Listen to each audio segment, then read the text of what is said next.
terme nouvel ordre mondial apparaît dans les textes officiels de l'Église, dans une encyclique, dans un message du pape à l'occasion du Nouvel An, il y a de ça quelques années. Est-ce que c'est pas ambigu d'employer ce terme qui est très connoté actuellement et qui sous-tend une domination à caractère maléfique, voire satanique? Donc est-ce que c'est pas ambigu de la part d'un pape d'employer ce terme précis, le terme nouvel ordre mondial? Mais tout dépend pourquoi on l'utilise.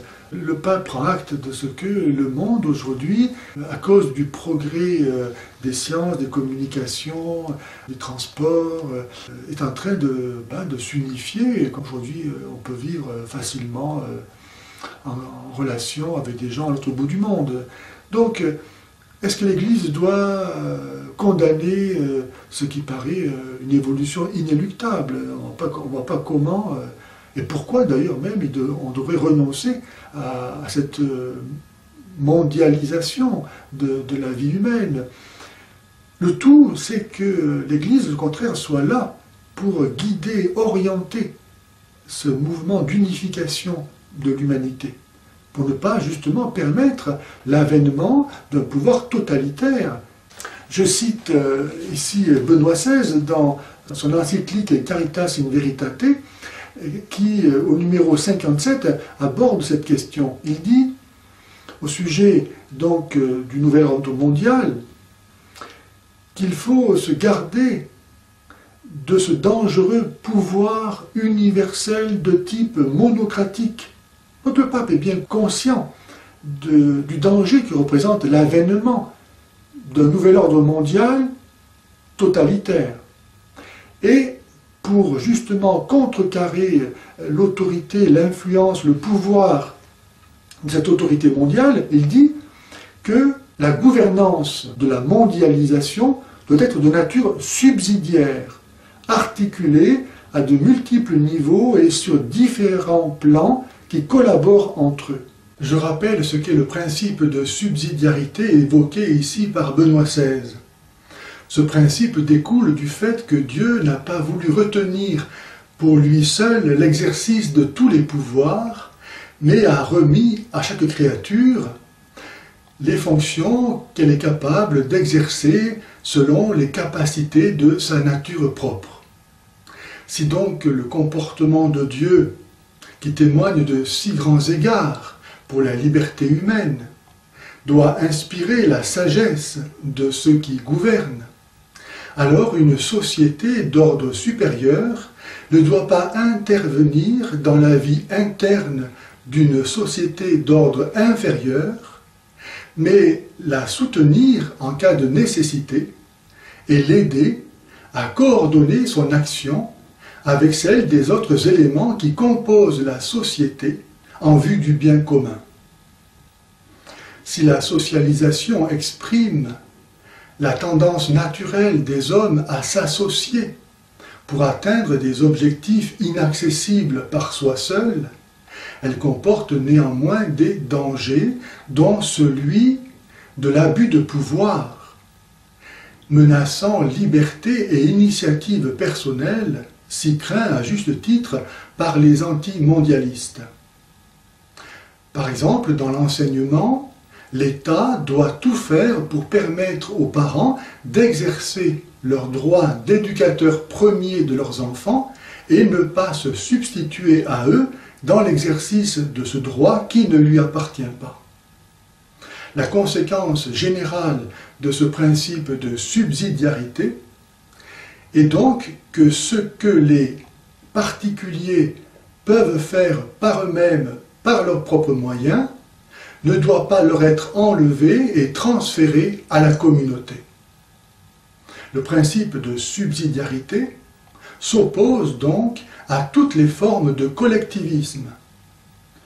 En délimitant l'intervention de l'État, en harmonisant les relations entre les individus et les sociétés, et tend à instaurer un véritable ordre international appelé par la nature universelle et sociable de l'homme. L'Église est consciente donc que l'humanité est en train de s'unifier et que le bien commun de tous les hommes, où qu'ils soient sur la planète, implique qu'il y ait une autorité, une gouvernance mondiale, comme l'appelle Benoît XVI. Il faut se rappeler qu'au début des États-nations, lorsque l'Empire romain s'est effondré et que l'Église est restée seule debout dans ses décombres face aux barbares, l'avènement de la royauté et de droit divin a été possible grâce à l'Église. Et par le fait même, l'Église a accompagné l'avènement, la naissance des nations en leur donnant une âme qui leur permettait de ne pas être des systèmes totalitaires, puisque le roi ne pouvait être roi que s'il reconnaissait l'autorité de notre roi, qui est Dieu, à qui lui-même devait rendre compte au jour du jugement dernier. Et donc, comme ça, ces sociétés se sont organisées de façon beaucoup plus humanisante, puisque l'autorité était nécessairement juste. Au-delà des partis, c'était Dieu. C'était lui à qui, en fin de compte, César, comme les citoyens, avaient à rendre compte de leurs faits et gestes. Le roi n'était plus divinisé, il n'était plus le seul en haut de la hiérarchie. Il y avait quelqu'un de plus grand au-dessus de lui et de qui il recevait son propre pouvoir. Et bien de même que l'Église a accompagné l'avènement des États-nations au Moyen-Âge, pourquoi aujourd'hui devrait-elle passer à côté de cette réalité humaine qui fait en sorte qu'il y a une mondialisation? Si ce n'est pas l'Église qui est là pour aider à ce que cette unification de l'humanité soit vraiment au service des hommes, qui le sera? Qui sera à sa place? Et là, on peut craindre qu'il y ait effectivement un pouvoir totalitaire, occulte, qui, lui, n'a de compte à rendre à personne. L'Église, elle n'est pas la fin de tout. Elle est au service de Jésus-Christ, elle est au service de Dieu. Alors que si ce n'est pas l'Église qui accompagne ce mouvement inéluctable de mondialisation, ce sera donc une autre entité spirituelle. On pourrait citer la franc-maçonnerie, on pourrait citer d'autres sectes qui n'ont de compte à rendre à personne. Parce qu'en fait, dans ces systèmes de conception du monde et de l'homme, c'est l'homme qui est Dieu. C'est l'homme qui se fait Dieu.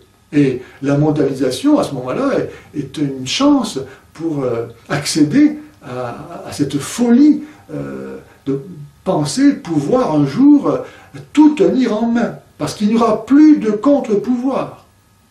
Donc l'Église, à mon avis, plutôt que de lui casser du sucre sur le dos parce qu'elle est là présente et qu'elle cherche à accompagner ce mouvement de mondialisation pour justement essayer de faire en sorte qu'il ne se fasse pas sans elle, et donc sans Jésus-Christ, eh bien, à ce moment-là, si on continue à lui casser du sucre sur le dos, on fait tout ce qu'il faut pour éliminer la possibilité d'un contre-pouvoir effectif, et qui peut être que Jésus-Christ. D'autant plus que l'Église a un rôle actif au sein des grandes organisations internationales. On l'a vu récemment quand l'Église est intervenue au sommet Rio+20, quand l'Église défend, est la seule à défendre la vie, de sa conception naturelle jusqu'à sa mort naturelle, défendre la famille. On se rend compte que l'Église est partie prenante et apporte de tout son poids dans les négociations pour arriver à des traités qui soient favorables à la dignité humaine. Amen, amen, tout à fait, tout à fait. Si l'Église aujourd'hui n'est plus l'Église, si elle est plus fidèle à sa mission, comme le croient donc un tas de gens voilà, qui disent que ça y est, l'Église est corrompue, les papes se sont compromis avec le mondialisme. Bon. Si on croit ça, si on se laisse aller à penser comme ça, qu'est-ce qui reste? C'est le désespoir. Alors, certains vont dire, comme Pierre Soral, je crois, hein, que l'islam, Alain Soral, oui, pardon, que l'islam est le seul contre-pouvoir au mondialisme. En fait, je ne pense pas que l'islam puisse être le contre-pouvoir. Au contraire, puisque lui-même, il est fondé sur la soumission. Et la soumission à un ordre qui, en soi, s'accorde très bien avec l'arbitraire. Car Allah, dans l'islam, il n'est pas du tout accessible. Il n'y a aucune relation, dimension possible entre ce qu'il décide et le bien et le mal tel que nous pouvons le percevoir. Donc, un peuple entièrement musulman est le peuple rêvé pour la mondialisation. Tout simplement parce qu'on aura le pouvoir. Et dans l'islam, celui qui a le pouvoir, au nom d'Allah, il fait ce qu'il veut. Le Coran lui-même, personne ne peut l'interpréter. Personne n'a autorité pour l'interpréter. Donc, un peuple musulman, comme le disait le père Moussali, qui était lui-même musulman à l'origine et puis s'est converti, est devenu prêtre, il disait le régime politique des peuples musulmans ne peut être que la tyrannie. Parce que tout autre système est nécessairement et sans cesse remis en cause par n'importe quel groupe d'intérêts différents qui prendra prétexte de tel ou tel verset du Coran. Comme il n'y a pas d'autorité, chacun peut légitimement, à ses yeux, revendiquer cette autorité-là. Donc, à mon avis, contrairement à ce que dit Soral, l'islam est bien incapable de faire face au mondialisme, bien au contraire, c'est l'Église, malgré sa apparente faiblesse, parce qu'elle possède la révélation de la vérité, c'est-à-dire elle possède les concepts, la connaissance qui permettent d'articuler à la fois le bien de tous et le bien de chacun dans la vérité.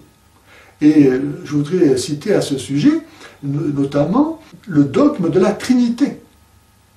Nous, chrétiens, nous croyons que Dieu est unique et trinitaire. C'est-à-dire que dans la Trinité, le Père est Dieu, le Fils est Dieu, le Saint-Esprit est Dieu, ça ne fait pas trois dieux, mais un seul et même Dieu. Et pourtant, le Père n'est pas le Fils n'est pas le Père, le Saint-Esprit n'est ni le Père ni le Fils, et ni le Père ni le Fils ne sont le Saint-Esprit. C'est notre foi qui nous dit que Dieu, il est un, parce qu'il est amour, et parce qu'il est amour, il est communion de personnes. Autrement dit, dans ce concept de l'être, l'unité, et donc le mondialisme, s'accorde avec le respect de l'individualité qui est nié par tout totalitarisme. Autrement dit, si nous vivons selon l'esprit de Jésus-Christ, et donc en communion avec Dieu qui est Trinité, nous sommes capables, et alors seulement, de comprendre et de vivre à la fois l'unité de la famille humaine qui est postulée par le mondialisme et le respect des légitimes différences. Et donc ça, c'est l'Église qui le postule. Mais dans une vision, par exemple, musulmane, ce n'était pas possible. Parce que Dieu, il est un, et donc il n'y a pas d'autre modèle que cette unité. Et donc on doit accepter un monothéisme comme on doit accepter une mondialisation uniforme. Il est un, il n'est que un. Dans aucun pays musulman, il n'y a de liberté religieuse. Donc, je crois que l'Église, au contraire, c'est vraiment, encore une fois, je ne parle pas de sa force, comme disait Staline, l'Église, le Vatican, combien de divisions. Il ne s'agit pas de ça. Il ne s'agit pas de fournir des bataillons, des contingents d'hommes pour faire un contre-pouvoir et imposer une autre dictature. Il s'agit de fournir les éléments conceptuels, philosophiques, rationnels, logiques, pour s'organiser de façon à la fois respecter la dignité de chaque être humain, sa liberté, son autonomie, et le fait qu'on puisse et doive tous vivre ensemble. Et nulle part ailleurs que dans la foi chrétienne, on ne trouve les éléments pour réaliser cela, que tous nous voulons, et que l'ordre des choses nous conduit à réaliser. Encore faut-il le faire avec les bons éléments, les bons outils. Et je ne vois pas que ce soit ni les mondialistes qui, de façon plus ou moins cachée, visent à l'uniformisation de la planète au bénéfice des intérêts du capital, ou bien des intérêts de l'idéologie, des droits de l'homme, ou bien de toute autre pensée, ni que ce soit l'islam de son côté qui a aussi cette vision impérialiste et mondialiste. Aucun de ces deux systèmes concurrents, qui d'ailleurs peuvent donc très bien se marier, se combiner, ne sont capables d'apporter ce que nous devons désirer pour la vie de notre planète. D'ailleurs, pour aller dans votre sens, on voit bien que pour asseoir sa domination mondiale, les États-Unis s'appuient principalement sur les groupes dits islamistes comme Al-Qaïda par exemple. Et il suffit de faire quelques recherches pour voir qui se cache derrière Al-Qaïda, qui finance ces groupes-là, et que bien souvent sont des groupes sous faux drapeau qui au final sont pilotés depuis les États-Unis, Donc on voit bien que ces groupes-là, en bout de course, servent les intérêts mondialistes. Ouais. Donc ça va dans votre sens. Oui, ouais, je crois. Et est-ce qu'on peut dire que, tout à l'heure vous disiez que l'islam est un mondialisme, est-ce que le christianisme en est un aussi? Et est-ce que l'Église appelle un nouvel ordre mondial catholique ou christique? L'Église, c'est la première institution, que je sache, dans l'histoire de l'humanité, qui a eu pour vocation reconnue de réaliser l'unité de l'humanité. Avant, les religions, ce sont les religions d'une nation, d'un peuple, mais il n'y a pas de religion universelle. Et c'est preuve de son origine divine, parce que s'il n'y a qu'un seul Dieu, et si nous sommes tous créés par Dieu, nous sommes aussi tous appelés à la même destinée. Donc on voit bien que l'Église, qui dans l'ordre historique est la première à porter ce projet, c'est aussi nécessairement la preuve qu'elle est bien elle-même d'origine divine. Par contre, l'islam venant après, lui vole cette caractéristique, cette mission, pour se l'attribuer à soi-même. Mais peu importe. Toujours est-il que donc l'Église, qui a reçu cette mission du Christ, allez de toutes les nations, faites des disciples, baptisez-les au nom du Père, du Fils et du Saint-Esprit, et apprenez-leur à observer tout ce que je vous ai commandé, elle a la vocation, effectivement, de réaliser l'unité du monde dans la paix et dans la vérité. Car nous sommes faits pour la vérité. Et le Christ a dit, je suis la vérité. En dehors de la vérité, en dehors du Christ, il ne peut pas y avoir d'unité ni de paix possible, à quelque ordre que ce soit.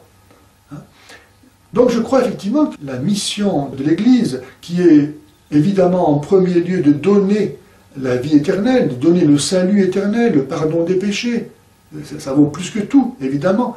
Mais justement, parce que l'Église donne cela aux hommes, elle leur donne aussi les moyens, ensuite, de pouvoir vivre déjà sur la terre, en fonction de ce qu'ils ont reçu dans la foi, et qu'ils ont, c'est-à-dire la paix avec Dieu, avec eux-mêmes et entre eux.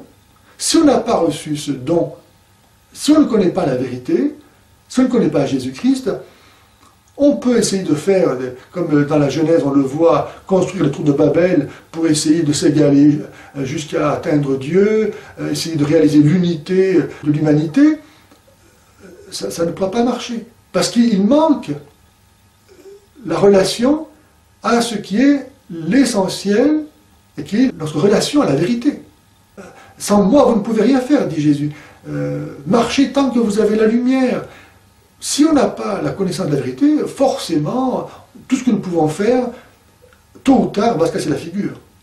Et il faut que l'Église, elle a vraiment cette mission, par Dieu, de donner à l'humanité la paix individuelle, mais aussi sociale. Elle a les moyens pour réaliser cela. Alors, ça ne veut pas dire qu'elle va se substituer au pouvoir et prendre la place de l'autorité politique, de la gouvernance mondiale, comme dit Benoît XVI. Ce n'est pas du tout son rôle. Dans le Moyen-Âge, on voit bien qu'il y a le roi ou l'empereur et le pape.